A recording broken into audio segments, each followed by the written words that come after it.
as well.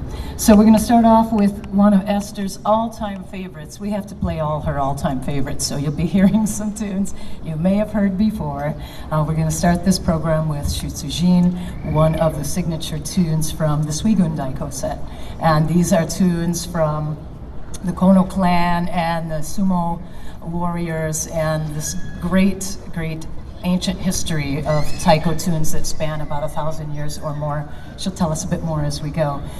Some of our pieces today feature an arrangement like you'll hear in this one, which uses the shime daiko, the small drums near Wyatt, and the larger drum in the center, known as the o daiko, and then the drums on ground level here are chu daiko. So this is a 3-voice ensemble piece. Sometimes we are doing unison, and we have a few other styles that we'll be presenting as we go. Thanks so much.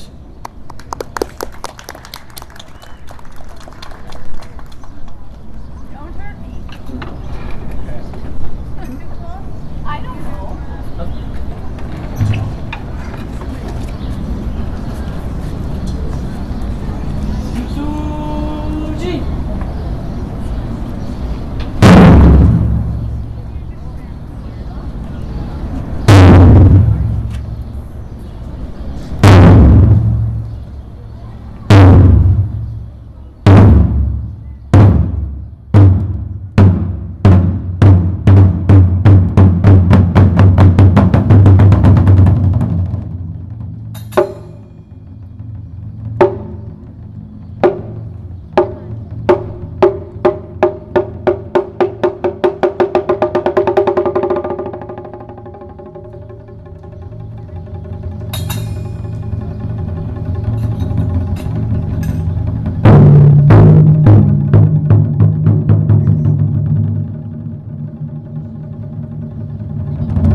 Nice day if you're not up here playing these drums. It's pretty hot.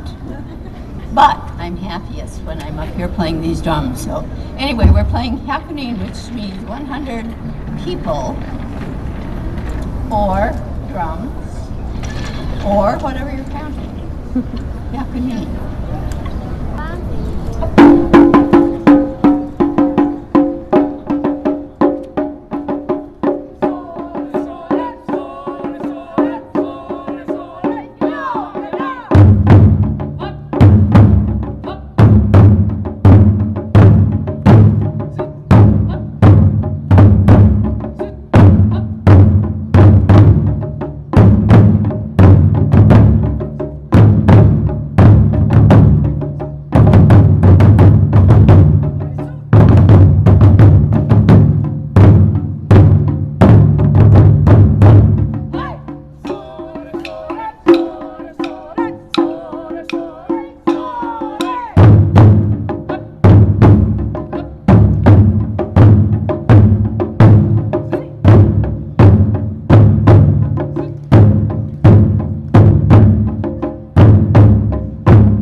The next tune we're doing for you is called Hiryu Sandan Gaishi.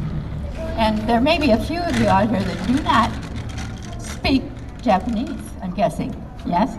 So anyway, that means three dragon Taiko. Just in case you're wondering, we left our wings at home today, so, you know.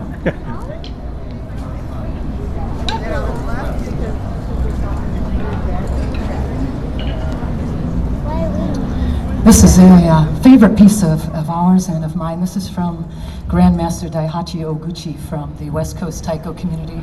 And also the message that remains consistently relevant is that we're giving an invocation, a traditional prayer or Naruto, and we're calling forth for the good times from the bad. And if there's ever a time when we need to do that, it is absolutely these days, these times, and this moment that we've been moving through. So let's continue to use our practices, our devotions, and whatever it is in our own life that brings us grounding and meaning and fulfillment and togetherness and community to bring forth the good times from these challenging times. Hiryu Sandan Gaishi.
Several of the tunes that we're playing for you here today were from my hometown in Japan, which is Matsuyama.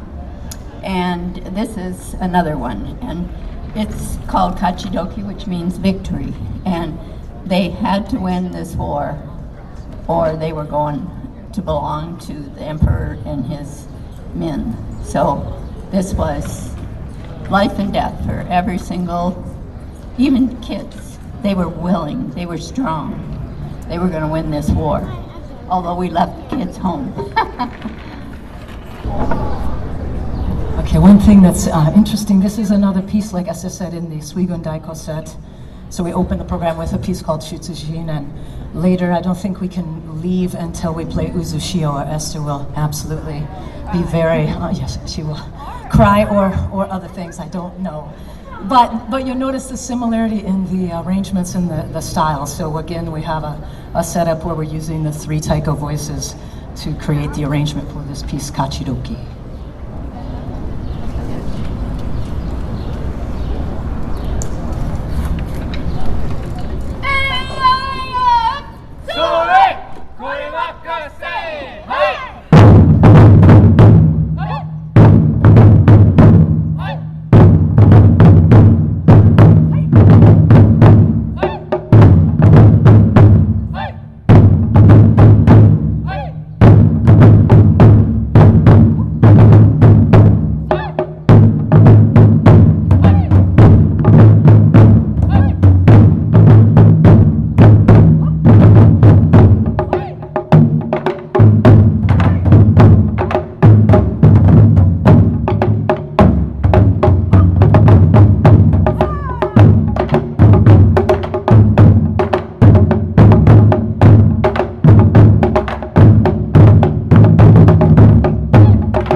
All right, how you doing? Any questions, inquiries, suggestions? Play louder. It's a bit too soft. Play louder. And I know that upstairs residents here, they love it when we play louder. So the report has gotten back to me. All right. We try to bring a little something fresh, which has been challenging because we haven't had very regular contact, but we have been able to meet about once a week with our Kalamazoo College student group and at least try to not forget everything we thought we once knew. So we incorporate a couple of new styles of play. The positioning that the drums were just in when they're seated flat is what's called beta and is a widely played style of Taiko tradition. But many regions of the world are particularly popular in what's known as the North American Taiko community. There's a playing style on these slant stands and positions that they call naname, and quite popular throughout the world now, actually. So we thought maybe the world could come a little closer to Kalamazoo, and we've had a really wonderful mentorship with Jasper, one of our senior level Taiko players from the Kalamazoo College community, studied on the West Coast scene and brought a little of that tradition and influence and style and grace. You will notice he is better at this than any of the rest of us. And Esther, she just stands in the back and plays the cymbals so she can be absolved of any judgment whatsoever. She'll be playing what are known as the chapa, which are one of the classes of metals that are sometimes heard in Taiko music. We have some other brass plates known as the atarigane or chanchiki and the chapa, and then also at times you may hear gongs or other types of cymbals. And if we enjoyed playing the flute as much as we enjoyed playing the drum, there would be a flute in some of these musical pieces. But since we always draw straws and nobody wants to be the flute player, you can just imagine it and whistle a tune to yourself and enjoy it. So this is a version of a tune we've played many times called Edo Matsuri, but just made a little new arrangement for you because we care and we want to present it to you in a different way if you've heard it for some years now running. It's a tune that never goes away because it's festival music, festival song.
The next tune, the next tune we're playing is called Wachi Daiko. Wachi is a name of the region, town where this tune was invented. Many 10 years ago, I have actually seen a TV documentary about it. And historically, this song was born when the village was fighting against the evil spirit. And the Taiko troop was sort of a cheerleader for that battle troop. So that's how this tune was invented.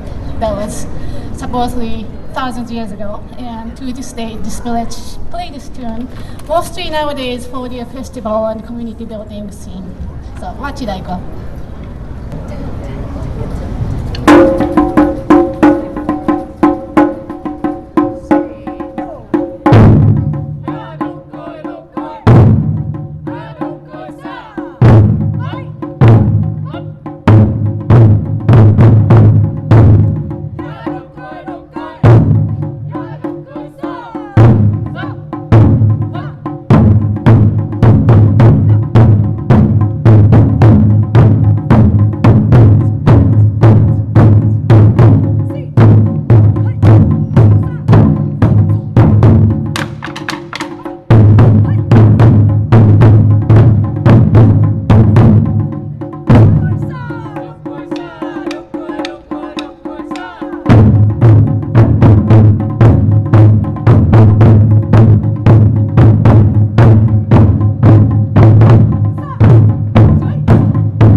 All right, we're going to play a tune we've been imagining and reimagining for a number of years, and indeed a widely played tune in the Taiko community. So I don't know exactly when, some number of years ago in the 90s, a group called Kodo actually came to Kalamazoo to Miller Auditorium and did a performance, and then returned a few years later and did another collaboration with the Kalamazoo Symphony Orchestra.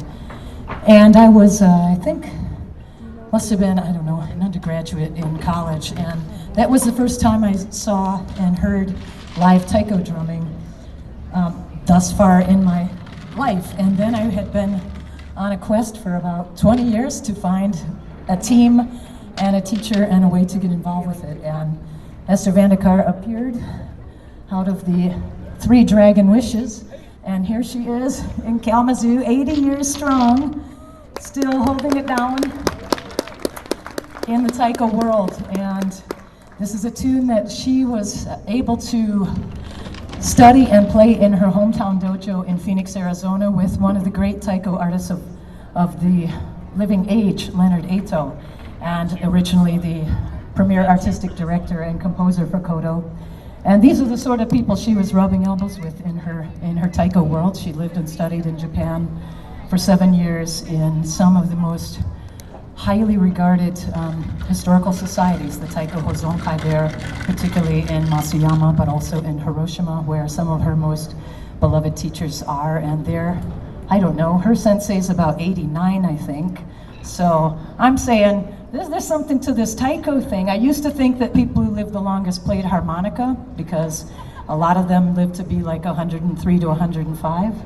I think it's because their lungs and respiratory health is so strong. But I'm gonna just bet my cards here. I'm gonna stick with taiko because my harmonica playing is really lousy.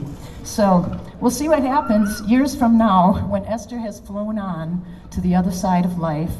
If Wyatt and I and Misa, if we're all still here, we'll be zooming up here in our little electric carts, playing some taiko with the kiddos and try and keep this going. If you're interested, just see us afterwards. We do run classes in the community. We'll hopefully be able to open those back up again this fall and give you some more information on that.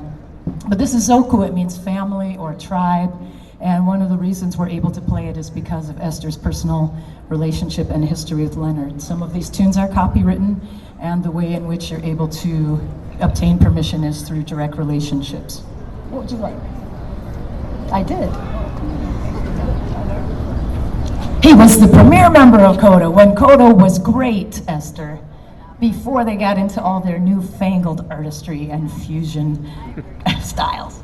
I love everything they do, but they did have a very traditional era, and they're also in a bit more of a contemporary phase. So here's our version, which is probably fairly different from theirs. All right, get it, kid.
Nicole, are you still somewhere?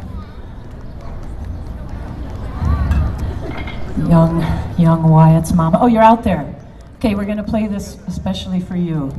Because you've been listening to these tunes for so long, I want to have your ears experience something you haven't heard very many times. So if you were at our concert, we had our Tuesday night concert at Kalamazoo College for the students' recital earlier this week. We did one rendition of this tune, and we'll try today's rendition with a slightly different ensemble and lineup. So this is a piece meant for Daiko, so we're actually adding a second Daiko, and we'll see how we do for you. We should have put this first before we were so fatigued, but I'm sure we still have some energy left in our big toes, and we will pull it up and find our chi and bring it to you. So Kenny Endo is with the Taiko Center of the Pacific. He's in Honolulu and has also been to Kalamazoo a few times. He has long-standing relations with Leslie Tong, so Sylvia Roeder, Les Tong, two of our absolute pillars of the music community here in Kalamazoo. And while Les was involved at Kalamazoo College, he was able to bring Kenny Endo as well as folks at the Bullock Performance Institute. So he's been here a few times. This is a piece he uses in his own teaching studio, and we made kind of a performance arrangement of it.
So the next tune is called Silk Daiko. You have to say it that way because that's the way they can make it come out. It's silk. They raise silk in this little town. I used to go there to teach English. And then one of the English students volunteered to teach me Taiko. I'd never seen or touched Taiko before in my life. And I was so excited until all the men in the men's team said, "Ain't happening." And the women said, "Yes, it is. I won." Only because they were on my side, right? So this town was famous for silk and milk. They had silkworms, a whole building full of little teeny tiny worms crawling around. Fortunately, the cages were closed. So, and they had great space for raising cows, which is also unusual because it's a very mountainous country. So, anyway, this was the women's tune. Now it's everybody's tune because Esther broke all the rules. Frequently.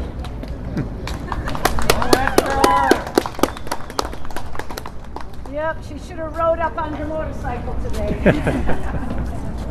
have to get Wyatt a motorcycle with a sidecar so he can cruise her around. No, thank you. No, he can go in the sidecar. Yeah. Oh, okay. Hi!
whirlpool in on the island that I lived in, or on, but it was far from me, so I had never seen it before. And I went up to check out what this song was about, because why would you write a song about a whirlpool, right? Well, I walked up the little walk to the edge where I could see over and here it is. I was on my knees immediately. I was terrorized. And that was how they won the war. They had the samurai coming in to take over this island that I lived on that was lovely and full of cows and corn and, good stuff like that. No warriors. Well, I guess they had a few that belonged to the guy that ran our area. Anyway, they just fought them all day long and moved them along lightly. Of course, they had never been in this ocean before, the samurai. So as soon as they got to the whirlpool, the Japanese people or the ones in that neighborhood, came out on either side, and there goes the samurai. Gone, all of them. We won that war, by the way. Whenever Esther tells a story, she always wins. Do you see the common theme here? I'm going to have to go back and do some research on this to see what's really going on. You go right ahead, girlfriend. So thank you so much. This might be our last tune. We'll see if Megan's not plugged in and ready to go. We might have time for our Kokoriki spin-off. We'll see where we go from here. Thank you so much. We are members of Michigan Hiryu Daiko today. Misa Timmer, Wyatt Harris, our guest Jasper Giglio from Kalamazoo College, our sensei Esther Vandekar, and her humble servant, myself, Carolyn Keeble, try to keep this goat rodeo moving and grooving. So we're going to play for you Uzushio. This is from the Suigun set. So once again, you may see the commonality, the interconnection of Shutsujin, Kachidoki, and now Uzushio from this suite.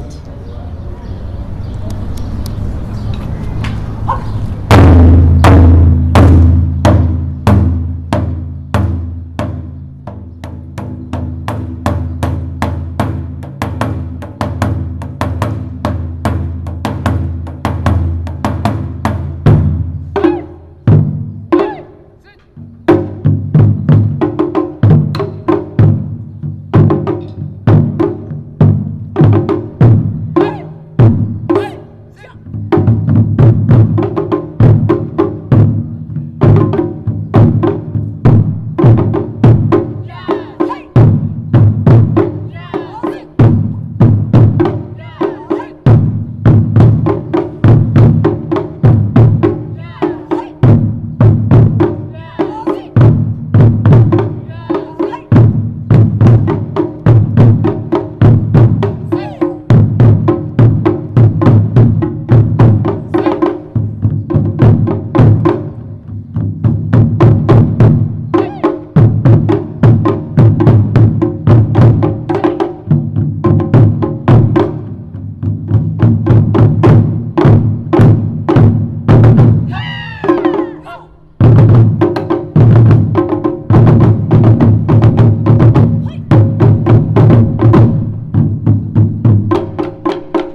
Yeah.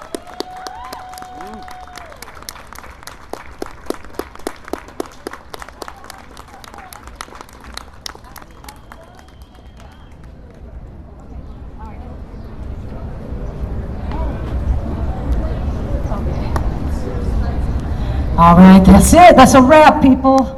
So all we can say is, don't, don't, don't, don't, don't, don't, don't, don't, don't, don't, don't, don't, don't, don't. Hey! All right, if you want to hear Kokoriki, you have to come see us here next year. Maybe we have time to put the whole piece back together again. Thank you so much to Art on the Mall. Megan Dooley is coming up here in a bit. Always a superpower talent here in Kalamazoo, so stick around, get some refreshment, maybe leave some dollars at the vendors' booths. Everyone can use a little support and appreciation for arts and creativity these days. We are Michigan Hiryu Daiko, and we don't know what we're doing next exactly. So if you want to come road trip to an amazing fest next Saturday afternoon, all day at the Rosa Parks Circle is Grand Rapids Asian Pacific Fest with multicultural musicians from that region who's presenting a lot of different styles and materials and opening lion dance and all the good things. So we'll be there enjoying some bubble tea and having a bit more shade, I think, so that will be nice as well. So let's go swimming. Have a great rest of your Saturday. Yes, another round of applause. Thank you so much. Amazing, amazing.